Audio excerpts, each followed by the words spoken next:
Hi friends, ফ্যামিলির kitchen হাউসে সকলকে স্বাগত জানিয়ে আমি নন্দিনী আজ আপনাদের সাথে শেয়ার করব একটি বিদেশি রেসিপি, আর সেটি হচ্ছে ইজিপ্টেরিয়ান রাইস। ফ্রাইড রাইস, পোলাও আমরা তো কম বেশি সকলেই খেয়ে থাকি, কিন্তু খুব কম সময়ে এই রেসিপিটি কিন্তু বাড়িতে খুব সহজেই তৈরি করে নেওয়া যায়। কোনো রকম ঝামেলা ছাড়াই খুব সামান্য উপকরণ দিয়ে খুব সহজেই কিন্তু এই রেসিপিটি বাড়িতে তৈরি করে নেওয়া যায়। আর এই রেসিপিটি যে কোনো ধরনের স্পাইসি রেসিপির সাথে সার্ভ করতে পারেন। গরমের দিনে ঝুট ঝামেলা ছাড়াই যদি কোনো রেসিপি রান্না করতে চান বা রাইসের প্রিপারেশন রান্না করতে চান, তো এটি কিন্তু একটি বেস্ট রেসিপি। আজকের এই রেসিপিটি শেষ পর্যন্ত দেখার অনুরোধ রইল। রেসিপিটি যদি ভালো লেগে থাকে আমার চ্যানেলকে সাবস্ক্রাইব করে আমার পাশে থাকার অনুরোধ রইল আপনাদের সকলের কাছে। আর পাশে থাকা বেল আইকনটি অনে সেট করে দেবেন, যাতে নতুন কোনো রেসিপি আপডেট করলে তার নোটিফিকেশন সবার আগে আপনাদের কাছে পৌঁছে যায়। তাহলে চলুন দেরি না করে ঝটপট শুরু করে দেওয়া যাক আজকের রেসিপি ইজিপ্টেরিয়ান রাইস। এই রেসিপিটি তৈরি করার জন্য আমাদের লাগবে আতপ চাল, তবে যেন সেটা সুগন্ধি আতপ চাল হয়। আমি এখানে গোবিন্দভোগ চাল নিয়ে নিয়েছি 1.5 কাপ মতো। আপনাদের কাছে গোবিন্দভোগ থাকলে ভালো, তাছাড়া যদি তুলসী ভোগ থাকে সেটাও কিন্তু ব্যবহার করতে পারেন। যে কোনো ধরনের সুগন্ধি আতপ চাল কিন্তু এই রেসিপিটি তৈরি করার জন্য ব্যবহার করতে পারেন। এবার আমি আতপ চালের মধ্যে জল দিয়ে আতপ চালটাকে বেশ ভালো করে ধুয়ে নেব। এই রেসিপিটি তৈরি করতে কিন্তু 10 মিনিট সময় লাগে, 10 থেকে 12 মিনিট। শুধুমাত্র এই চালটাকে ভিজিয়ে রাখতেই যা 1 ঘন্টার মতো সময় লাগবে। তাছাড়া কিন্তু রান্নাটা খুব তাড়াতাড়ি খুব সহজেই তৈরি হয়ে যায়। ঘড়ি ধরে 10 থেকে 15 মিনিট কিন্তু সময় লাগবে এই রান্নাটা পুরোপুরি কমপ্লিট হতে। তো ভালোভাবে জল দিয়ে আতপ চালটাকে ধুয়ে নেওয়ার পর 1 কাপ জল দিয়ে আমি গোবিন্দভোগ চালটাকে 1 ঘন্টা মতো ভিজিয়ে রেখে দেবো জলে। তারপর ফিরে আসছি 1 ঘন্টা পর। ফিরে আসলাম 1 ঘন্টা পর। দেখুন চালগুলো কিন্তু অনেকটা ফুলে উঠেছে। ঘড়ি ধরে কিন্তু ঠিক 1 ঘন্টায় আমি চালগুলো জলে ভিজিয়ে রেখেছিলাম। এবার জল ঝরিয়ে চালগুলোকে একটা ছাঁকনির উপর এইভাবে একটু পাতিয়ে দিচ্ছি, যাতে অতিরিক্ত জলটা বাইরে বেরিয়ে যায়। চালটা যতক্ষণ চাল থেকে যতক্ষণ জল ঝরবে ততক্ষণ আমি বাকি উপকরণগুলো একটু গুছিয়ে নিয়ে কড়াইতে রান্নাটা শুরু করে দিচ্ছি।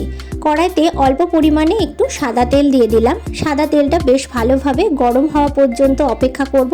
তেলটা বেশ ভালোভাবে গরম হয়ে গেলে আমি এর মধ্যে দিয়ে দিচ্ছি একটুখানি জিরে ফোড়ন।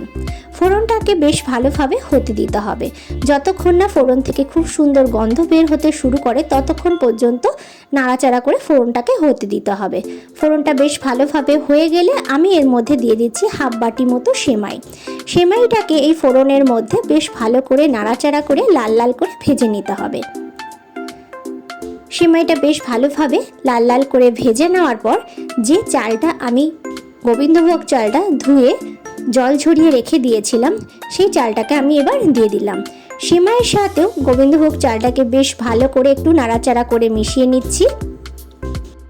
ভালো করে মিশিয়ে নেওয়ার পর এর মধ্যে দিয়ে দিচ্ছি পরিমাণ মতো বিট লবণ। এই রান্নাটার ক্ষেত্রে কিন্তু বিট লবণই ব্যবহার করতে হবে, তাহলে এর টেস্টটা বেশি ভালো আসবে।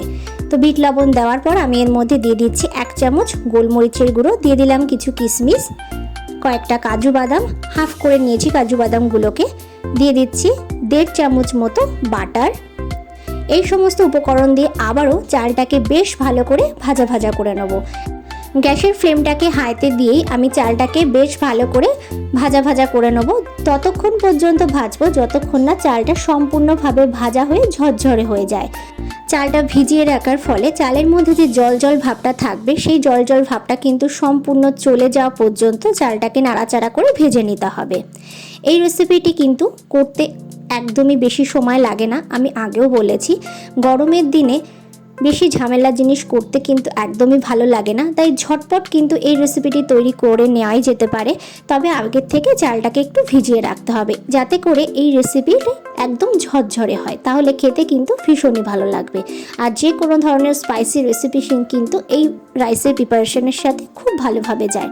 তো দেখো চালটা কিন্তু বেশ ভালোভাবে ভাজা হয়ে গেছে, একদম ঝরঝরে হয়ে গেছে চালগুলো। চালের মধ্যে কিন্তু জলের একটু ভাব নেই, একদমই টেনে গেছে, ততক্ষণ পর্যন্ত আমি কিন্তু ভেজে নিয়েছি, অবশ্যই হাই ফ্লেমে। যেহেতু আমি আতপ চাল দিয়ে এই রান্নাটা করছি, 1.5 কাপ মতো আতপ চাল নিয়েছি, তো 1.5 কাপ আতপ চালের জন্য আমি নেব 3 কাপ পরিমাণে জল।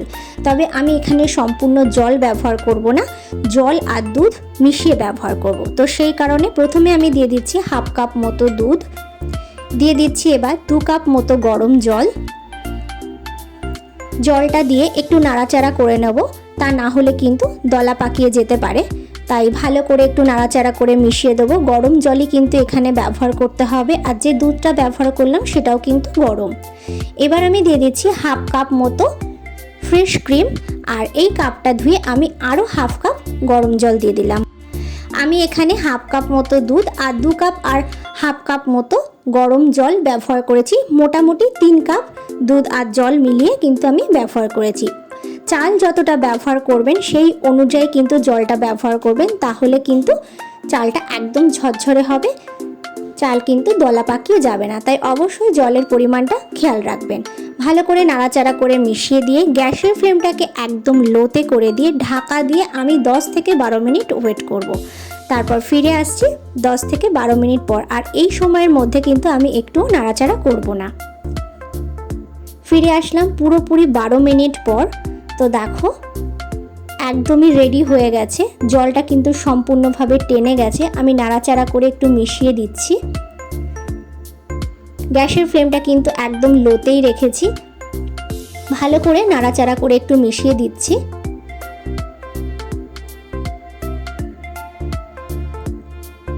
তো দেখো ভাতটা কিন্তু একদমই হয়ে গেছে। ভালো করে একটু নাড়াচাড়া করে মিশিয়ে দিচ্ছি, আর জলের পরিমাণটা দেখো একদমই ঠিকঠাক, কোনো কিন্তু একটু জল জল ভাব নেই। টাইমিংটা কিন্তু অবশ্যই খুবই গুরুত্বপূর্ণ এই রান্নার ক্ষেত্রে। তো দেখো চালটা কিন্তু একদমই সেদ্ধ হয়ে গেছে, ভাত একদমই রেডি। দেখে যে আঠা আঠা ভাবটা লাগছে সেটা কিন্তু একদমই চলে যাবে। তো তার জন্য কি করতে হবে, বেশ ভালো করে আমি একটু নাড়াচাড়া করে প্রথমে মিশিয়ে নিচ্ছি, মানে নাড়াচাড়া করে নিচ্ছি যাতে গরম ভাবটা একটু হলেও বেরিয়ে যায়। ভালো করে নাড়াচাড়া করে নিয়ে গ্যাসের ফ্লেমটাকে একদম অফ করে ঢাকা দিয়ে আমি 2 থেকে 3 মিনিট ওয়েট করব, একটু স্ট্যান্ডিং টাইমে রেখে দেবো, তারপর আমি এটাকে সার্ভ করব। তো দেখো ইজিপ্টিয়ান রাইস কিন্তু একদমই রেডি সার্ভের জন্য। আজকের এই রেসিপিটি আপনারা বাড়িতে ঠিক এইভাবে তৈরি করে দেখার অনুরোধ রইল। আশা করছি আপনাদেরও ভীষণ ভালো লাগবে। গরমের দিনে যে কোনো ঝুটঝামেলা ছাড়া রান্না করতে কারই না ভালো লাগে, তাই এই রেসিপিটি একবার হলেও ট্রাই করার অনুরোধ রইল। আশা করছি আপনাদেরও কিন্তু ভীষণ ভালো লাগবে। রেসিপিটি বাড়িতে ট্রাই করে আমাকে কমেন্ট করে জানাতে ভুলবেন না যে আজকের রেসিপিটি আপনাদের কেমন লাগলো। রেসিপিটি যদি ভালো লেগে থাকে লাইক করবেন, শেয়ার করবেন। সকলে ভালো থাকুন, সুস্থ থাকুন এই কামনা নিয়ে এখানেই শেষ করছি। আবারও ফিরে আসবো নতুন কোনো রেসিপির ভিডিও নিয়ে। ভিডিওটি শেষ পর্যন্ত দেখার জন্য অসংখ্য ধন্যবাদ।